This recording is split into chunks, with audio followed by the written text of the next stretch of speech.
Welcome to Sweet Life Beat Life. We hope this video helps.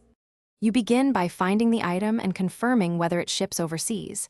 If not, sign up for a Japanese package forwarder now. Create your retailer account and a secure payment method such as PayPal or an international credit card, because immediate checkout speeds the process. While you set those up, calculate customs fees and shipping estimates so you know the true cost.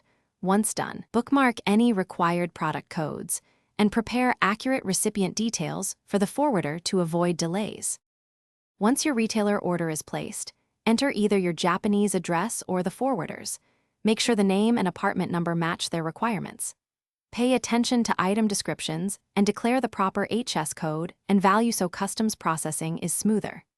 Select shipping options, insurance for expensive goods, consolidation to save on multiple packages, or repacking to reduce size, and retain retailer and forwarder tracking numbers. These let you follow the parcel and verify no unexpected fees appear during transit. When the package reaches the forwarder or your country, monitor tracking and promptly pay any customs duties or VAT so delivery proceeds. Inspect items on arrival. If damaged, open a claim with the courier and forwarder and keep photos and receipts as evidence.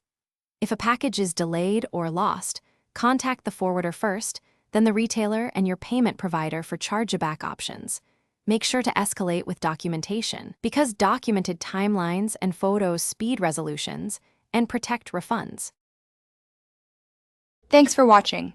Consider subscribing if we helped you.